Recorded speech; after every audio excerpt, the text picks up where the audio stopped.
मिथिला के एक कवि थे विद्यापति। वह बड़े सरल थे, पर उनकी पत्नी बड़ी कर्कशा थी। वह भगवान शंकर के बहुत बड़े भक्त थे। प्रातः पूजा के समय आंखों में आंसू भरकर कहा करते थे, भगवान आपने ऐसी जोड़ी क्यों मिलाई? इससे अच्छा कुंवारा ही रखते तो आपका क्या बिगड़ जाता। पर भगवान शंकर भी क्या करते, कर्मों का फल तो भुगतना ही पड़ता है। कहते हैं पूर्व जन्म में विद्यापति ब्राह्मण कुमार थे। वह उद्दंड और वाचाल थे। एक दिन उन्होंने एक बुढ़िया की गागर को अपना निशाना बनाया। गागर फूट गई, पानी गिर गया। बुढ़िया गुस्से से बोली, लड़के मैं इस जन्म में तो नहीं, अगले जन्म में तुम्हें देख लूंगी। वही बुढ़िया विद्यापति की इस जन्म में पत्नी बनी। एक दिन भगवान शंकर से विद्यापति का दुख नहीं देखा गया। वह एक गरीब युवक का रूप धर विद्यापति के सामने उपस्थित हुई। विद्यापति को प्रणाम करके बोले, पंडित जी आपका नाम सुनकर बहुत दूर से आ रहा हूँ। गरीब आदमी हूँ, मुझे आप अपनी सेवा टहल में रख लीजिए। आपकी बड़ी कृपा होगी। मैं घर और बाहर का सारा काम करूँगा। विद्यापति को उस पर दया आ गई। उन्होंने उसका नाम पूछा। युवक ने कहा, लोग मुझे उगना कहते हैं। विद्यापति ने उगना को नौकरी में रख लिया। चैत बैसाख के दिन थे। एक दिन विद्यापति ने सुबह सुबह उगना से कहा, आज मुझे नेपाल की यात्रा पर जाना है, तू भी साथ चल। उगना सामान का गट्ठर लिए आगे आगे चल पड़ा। विद्यापति पीछे पीछे चल रहे थे। कुछ ही दूर गए होंगे कि विद्यापति को प्यास लगी। उन्होंने उगना से गट्ठर रखने को कहा। उगना ने बोझ उतार कर रख लिया तो उन्होंने अपना कमंडल उगना के हाथों में थमा दिया।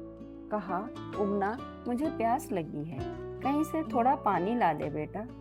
लेकिन वह तो जंगल था। दूर दूर तक न कोई कुआं था और न ही कोई तालाब था। पानी मिले तो मिले कैसे और कहाँ मिले। पर भगवान शंकर तो अपनी जटाओं में गंगा लिए फिरते हैं, भला उनके लिए पानी की कमी क्यों होती। उगना कुछ दूर जाकर ओट में खड़ा हो गया। उसने अपने बाल निचोड़े। देखते ही देखते कमंडल गंगा जल से भर गया। उगना जल भरा कमंडल लेकर विद्यापति के पास पहुंचा।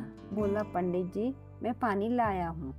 विद्यापति ने उगना की ओर देखते हुए उसके हाथ से कमंडल लिया और मुंह से लगा लिया। पानी बहुत ठंडा और मीठा था। विद्यापति जल की एक घूंट पीते ही सोचने लगे, अरे यह तो गंगा जल है। इस जंगल में उगना को यह जल कहाँ मिला। उन्होंने युवक से पूछा, उगना यह जल तुझे कहाँ मिला? यह तो गंगा जल है, सच सच बता, यह जल तुझे कैसे मिला? उगना उत्तर दे तो क्या दे। वह बातें बनाने लगा। विद्यापति के मन में संदेह जाग उठा। उन्होंने पूछा, उगना सच सच बता, तू कौन है? यदि सच नहीं बताएगा तो मैं प्राण दे दूंगा। यह सुन उगना बने भगवान शंकर संकट में पड़ गए। आखिर उन्हें भेद खोलना पड़ा। वह बोले, पंडित जी मैं उगना के रूप में शंकर हूँ। मुझसे आपका दुख देखा नहीं गया। मैं उगना के रूप में आपकी सेवा करने के लिए आ गया। जब तक आप इस भेद को किसी से नहीं कहेंगे तब तक मैं आपकी सेवा करता रहूंगा। यह सुन विद्यापति दंग रह गए, पर अंदर ही अंदर उन्हें दुख था कि उनके कारण भगवान शंकर को ऐसी चाकरी करनी पड़ रही है। विधि का विधान मान वह मौन है। एक दिन विद्यापति पूजा में बैठे थे। उगना वहां नहीं था।